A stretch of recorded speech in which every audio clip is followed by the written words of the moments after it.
Hello all. Today we will learn about packet flow.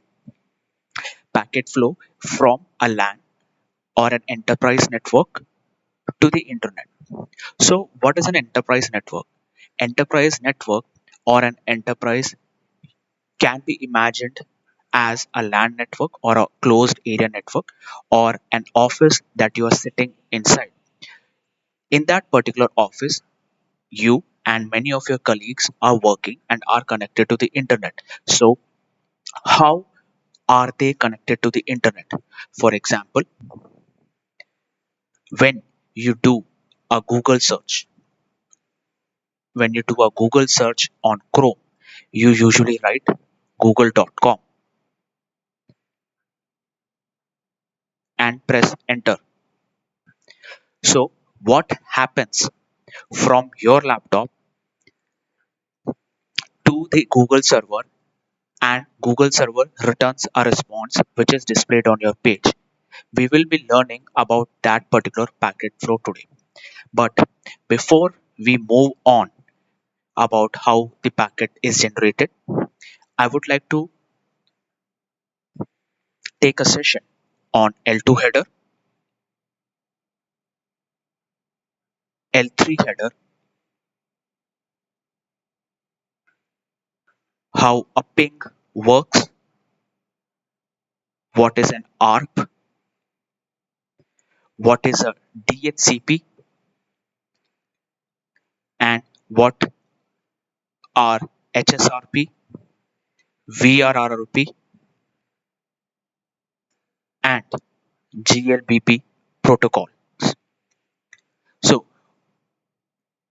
we will go through each of these topics one by one in separate videos so that in the end, when we finally come into the picture of packet flow, we would completely understand how each of these topics or each of these features play an important role in connecting your laptop to the Google server.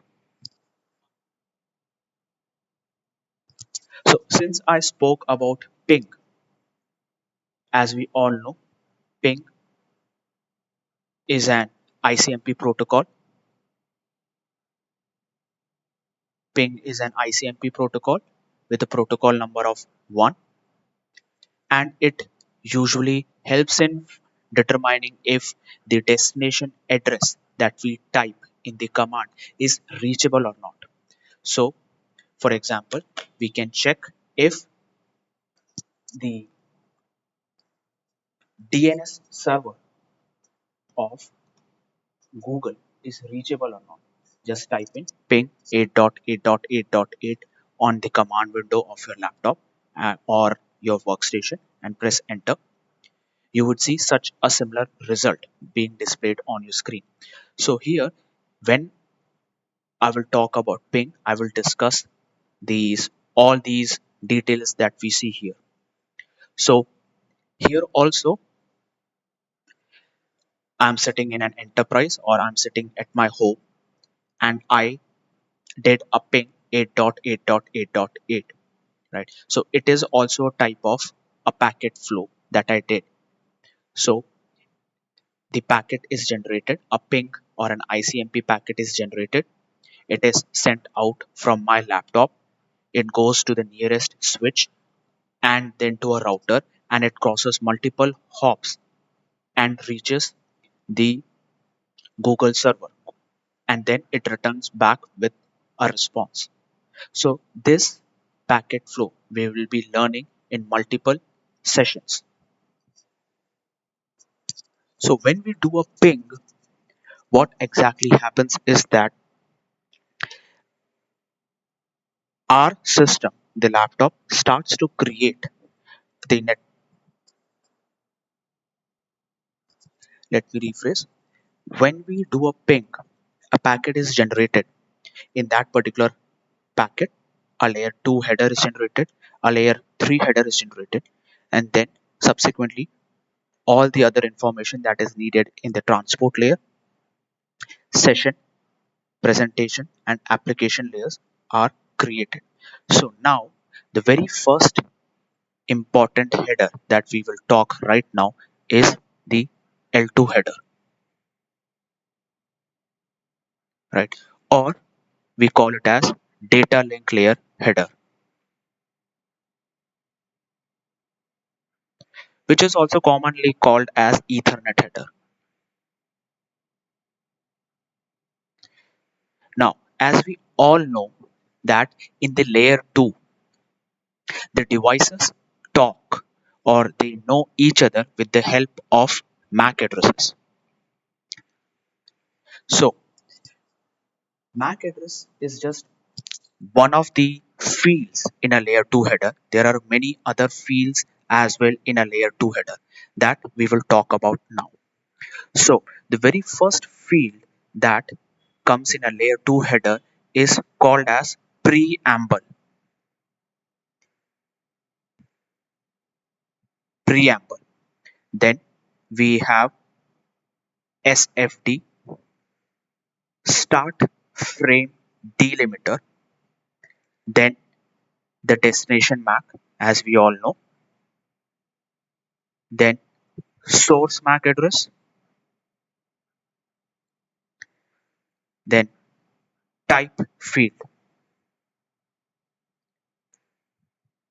then the data, then frame check sequence. In order to understand how a ping works or how a packet flow happens, we have to understand each of these fields in different headers in the layer 2 and in the layer 3. So, what is a preamble? Now, imagine that you have two devices, device A and device B, that are directly connected to each other. Now, imagine that these two devices are continuously sending information to each other. Let's imagine that they are continuously sending each other layer 2 information.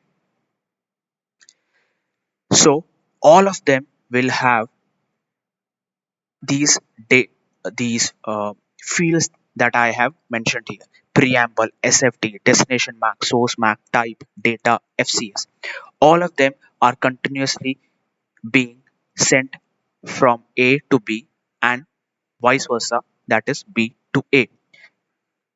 Let us take another scenario where A is sending packets number 1, packet number 2, packet number 3.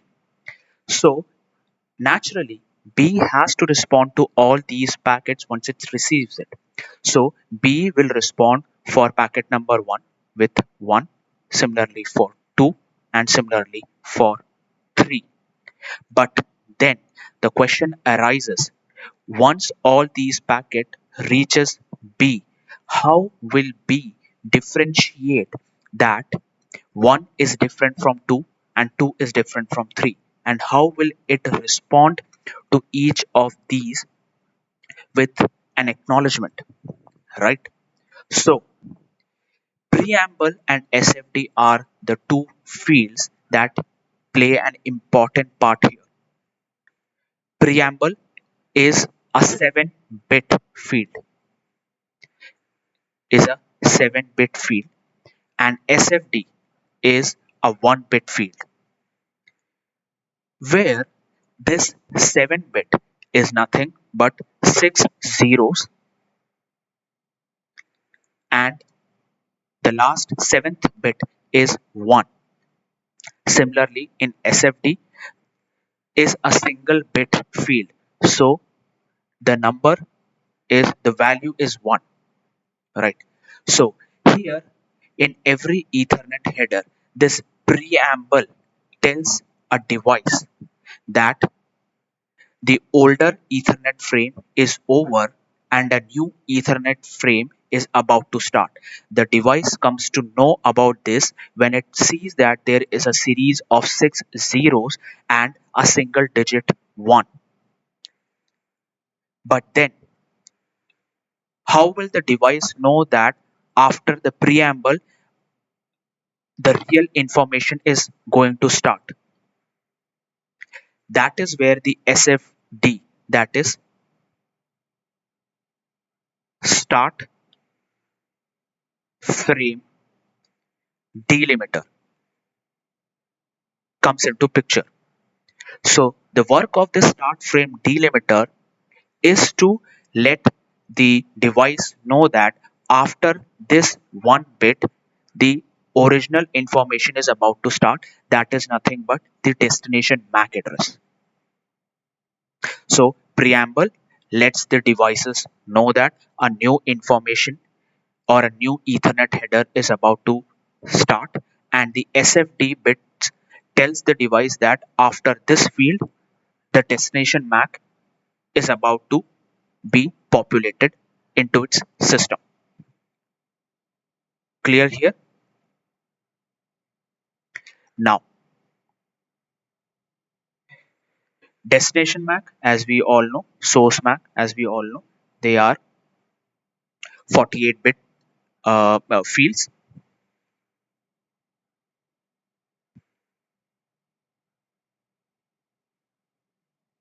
Now, what is this type bit?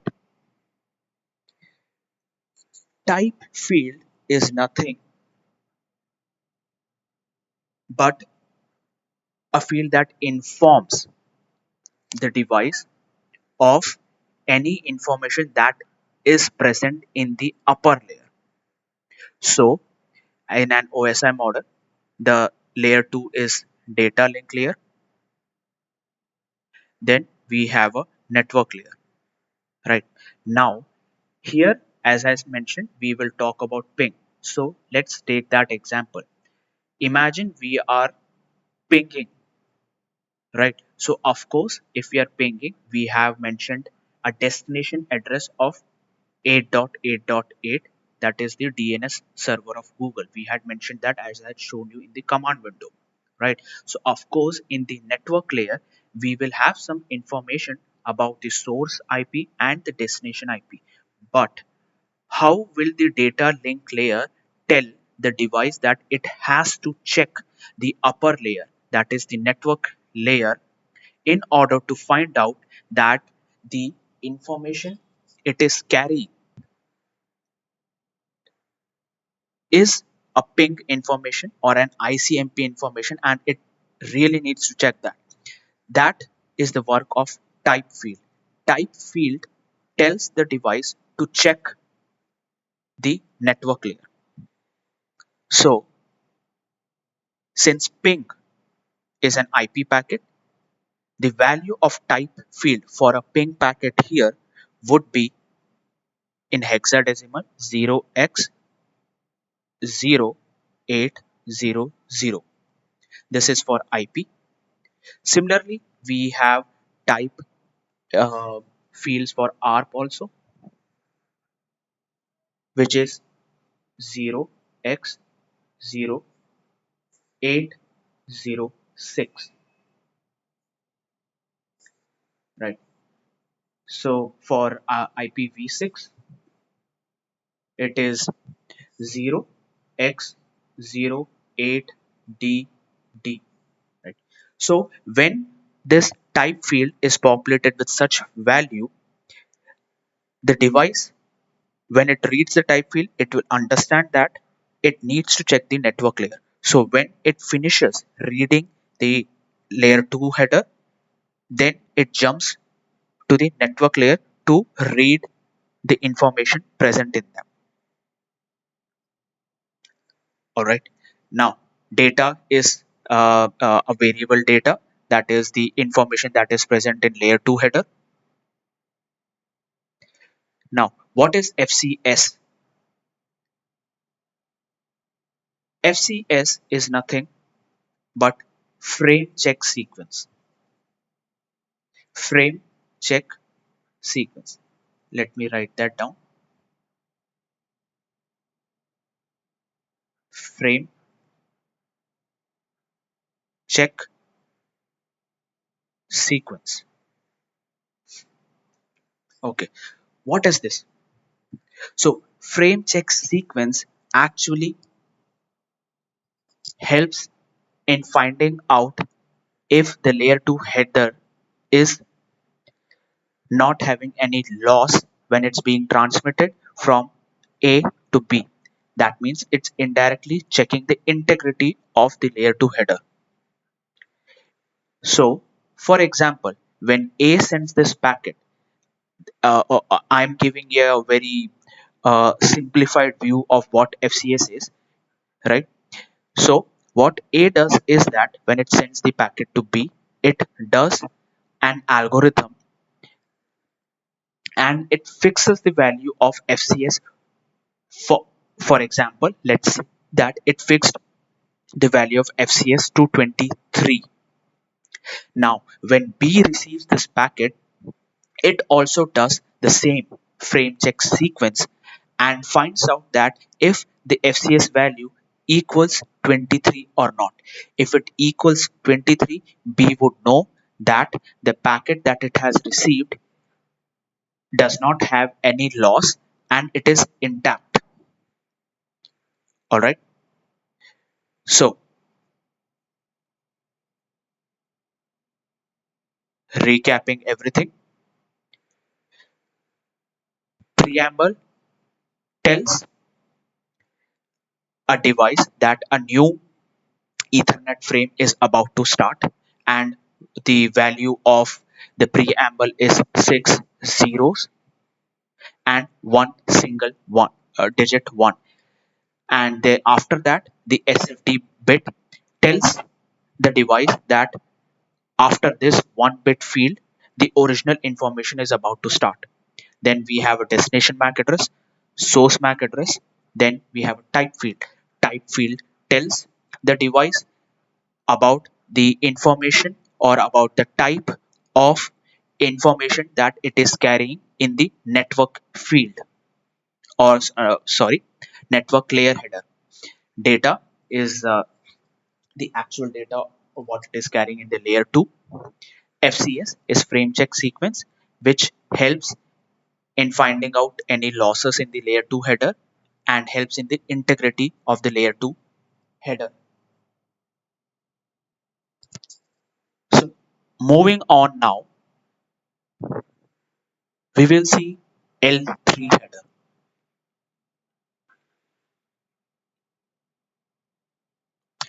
Okay, I have also received few concerns if the preamble and the SFT, can the values be changed? No, the values of values of SFT and the preamble field can never be changed. They are always constant. So now moving on to the layer 3 header. As we know, layer 3 header is also called as network layer, where we mainly deal with IP addresses, IPv4 addresses or IPv6 addresses. So everyone would know that in this particular layer, of course, the common fields that we all know is the source IP and the destination IP, correct? So now, but we do have many other fields that we are going to discuss in detail. So let's understand the layer 3 header fields one by one. But before that, let me draw the layer 3 header. So we have a version field, okay, which basically tells if the layer 3 header is carrying an IPv4 packet or an IPv6 packet. Then we have IHL, right, internet header length, then DSCP, which I will talk about later. Then we have header length or a total length or a total header length, right? And the next we have identification,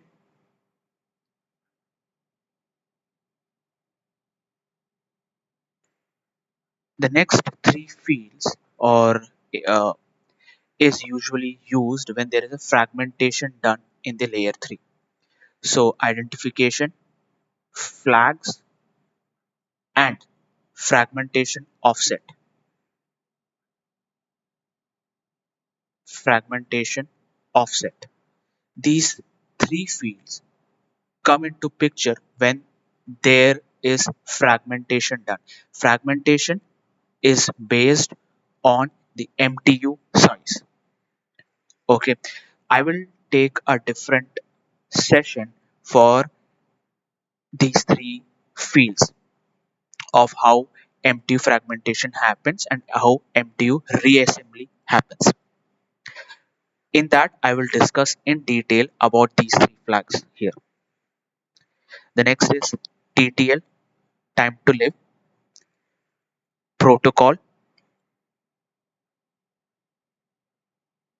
and then checksum. Checksum is very similar to the frame check sequence that we saw in the layer 2 header. Source IP address, destination IP address, and then we have the options field.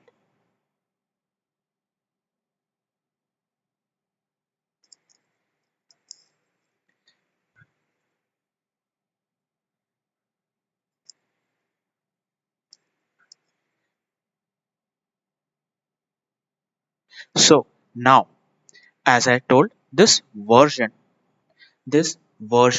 tells if it is an IPv4 packet or an IPv6 packet. Right now, this internet header length. What is this? The length of the L3 header is 32 bits. Right, excluding the options field at the bottom. How many rows do we have? We have 1, 2, 3, 4, and 5. All right. So 32 bits into 5 rows. That makes it 160 bits. And if we convert these bits to bytes, that will make it as 20 bytes. Right. So the minimum length of a layer 3 header is 20 bytes. That is usually mentioned in the internet header field. Okay. Now the next is DSCP. DSCP, I will not go into detail for this. Just understand that DSCP is used in QoS. QoS is nothing but quality of service. What is quality of service? Quality of When you learn quality of service, you will understand how you can prioritize a traffic. Meaning, if you want to send multiple traffic at once, how would you prioritize one of the traffic over other and send it in a faster way or in a shortest possible way? So you can prioritize the traffic, you can deprioritize the traffic, you can allow some traffic, or you can block some traffic. Right, so these are all there in QoS.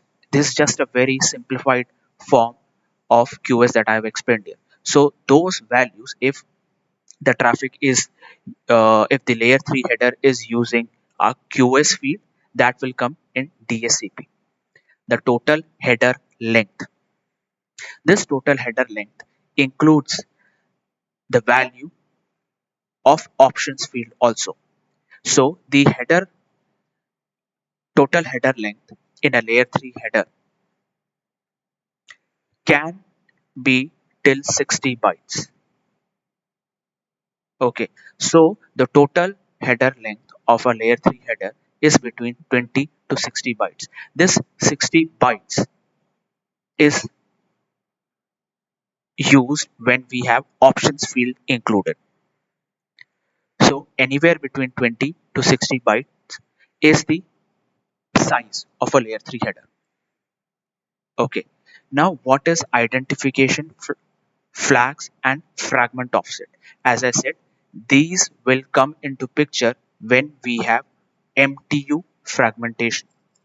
I will explain briefly about what is MTU and how this fragmentation happens.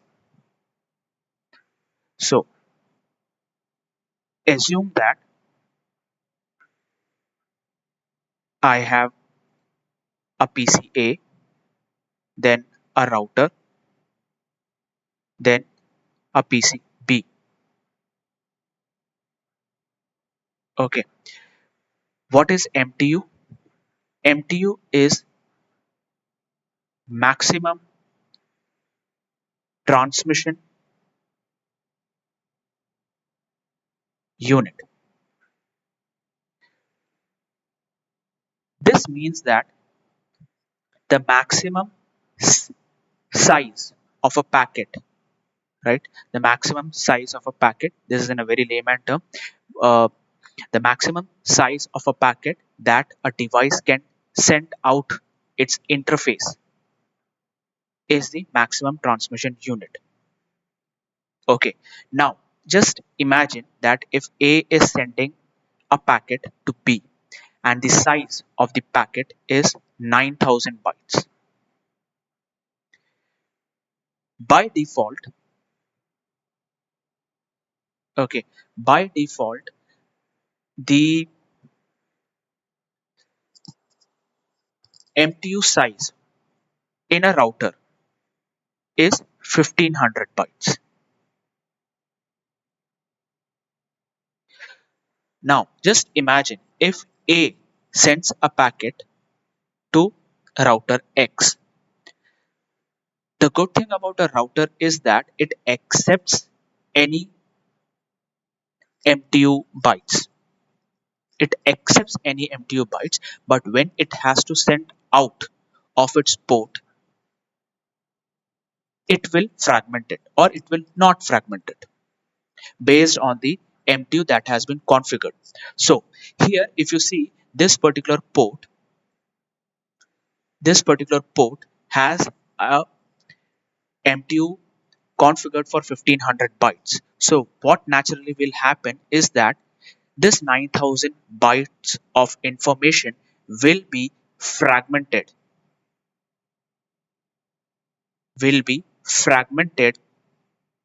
into six segments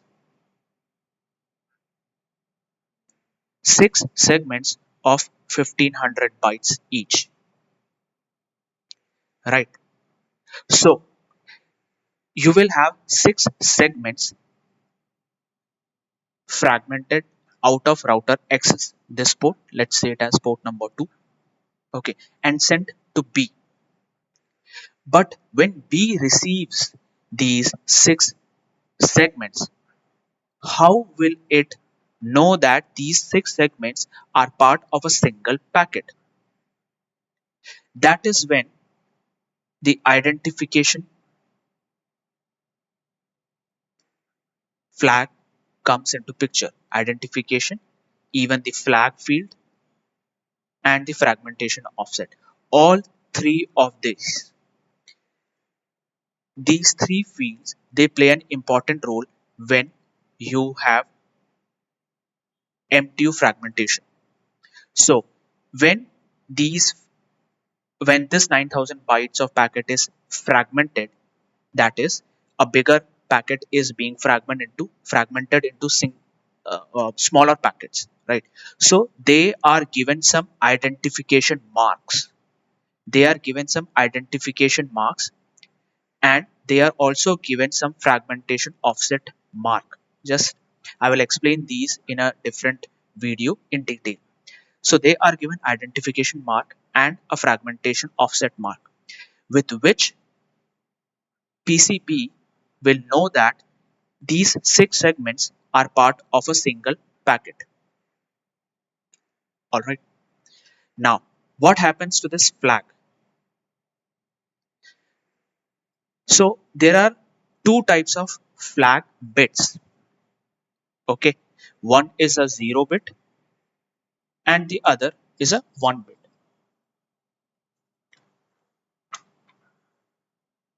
Okay.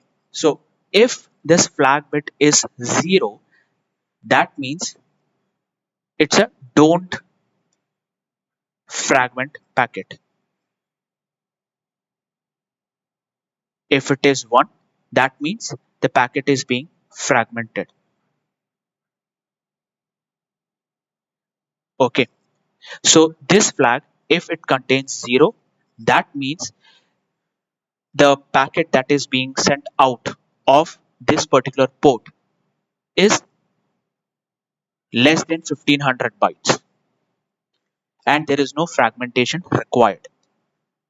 If the flag bit is set to 1, then that means that the packet that is being sent out of this particular port is more than 1500 bytes and a fragmentation is done, so that host B will know to check the identification and fragment offset field, right? So moving on to the next, we have TTL, protocol, and checksum field. What is this TTL? TTL is called as time to live. Time to live.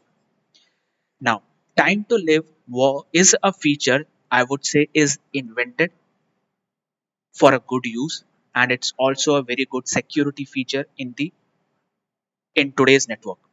Okay, so what time to live does is that it helps in stopping the loop of a packet in the network forever. Okay, so for example, let us assume, okay, let us assume that this is a hub. I'm taking a very hypothetical situation, right? Hubs are not used anymore, but just assume that this is a hub, right? And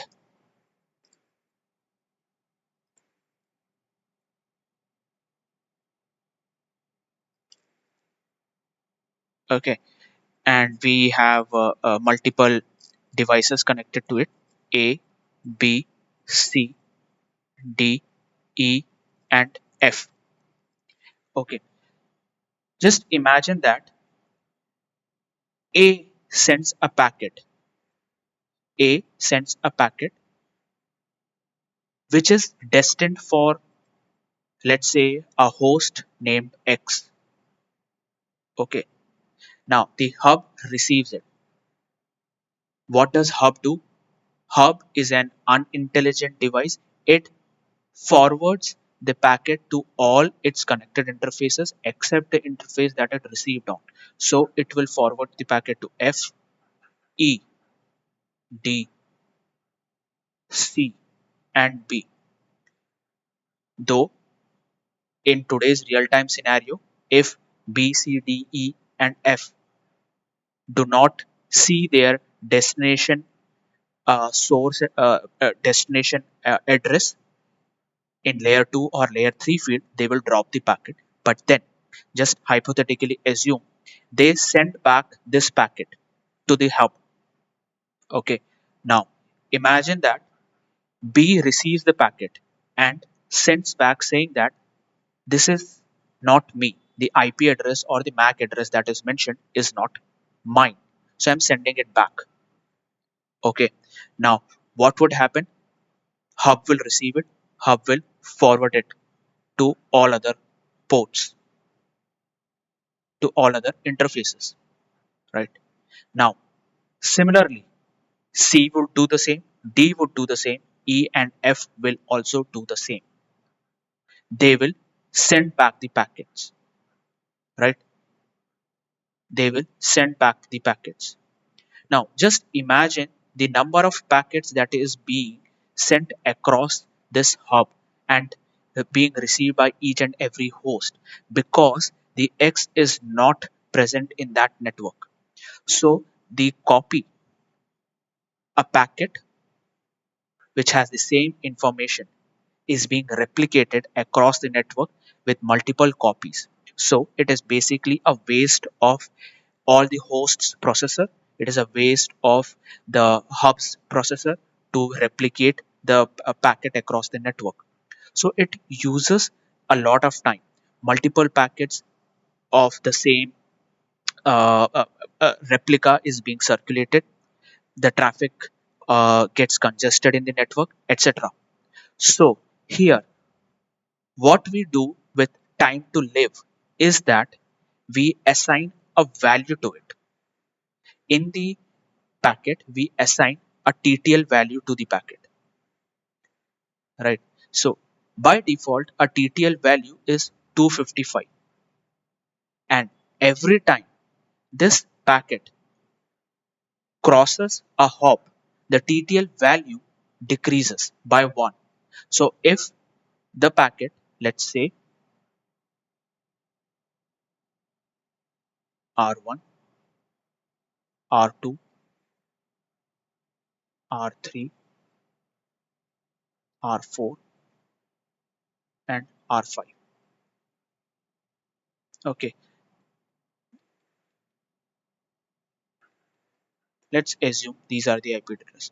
So when R1 sends a packet to R5, okay, it sends out with a TTL value of 255. When R2 receives it, it decreases the TTL value by 1 and makes the TTL value to 254. Similarly, 3 receives it, 253, 252, finally 251.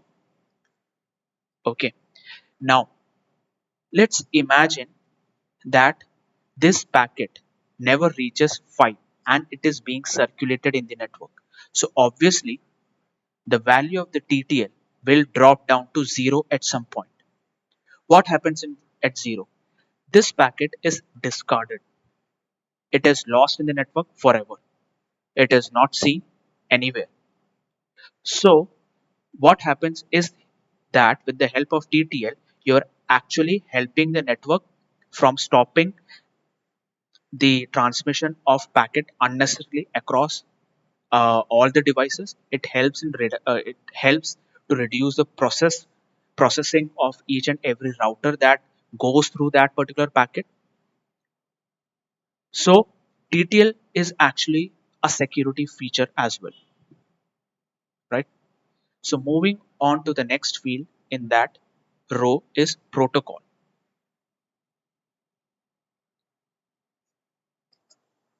This protocol field is similar to the type field that we saw in layer 2 header. Just like type field tells the upper layer, that is the network layer, what kind of traffic it is carrying.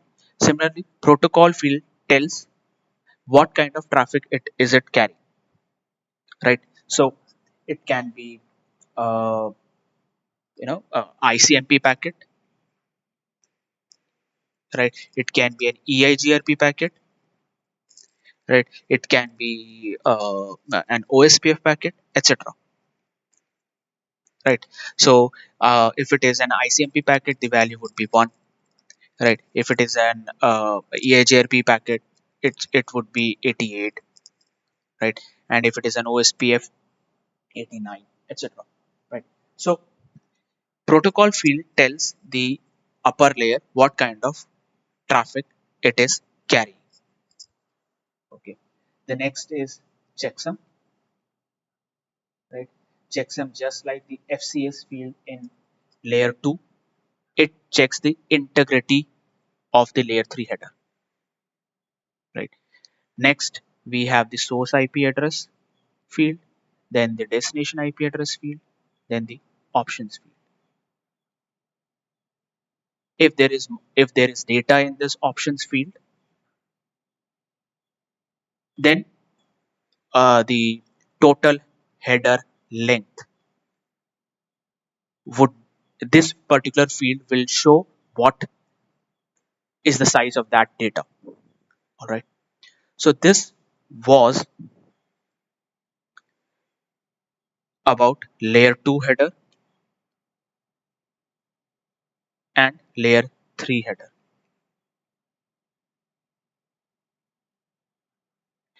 Okay, now quickly in a very simplified way, I will tell you how ping works, right? In the next session, I will go deep into it.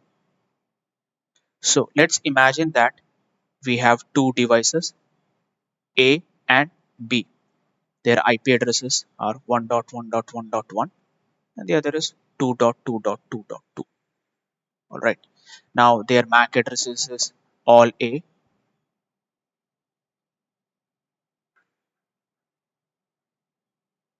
and B is all B.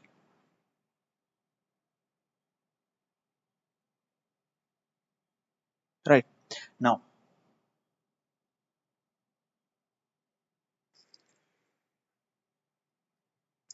so here when A does ping 2.2.2.2, okay, what it does is it starts from the topmost layer, that is from the application layer. It starts to create the packet. Now since we have learned L3 header and L2 header, we will just go through those, right? So after it has created the layer 4 header, it creates a layer 3 header, right? When a packet is being created, it starts with the application layer and down till the layer 1, right? From 7 to 1 is the approach.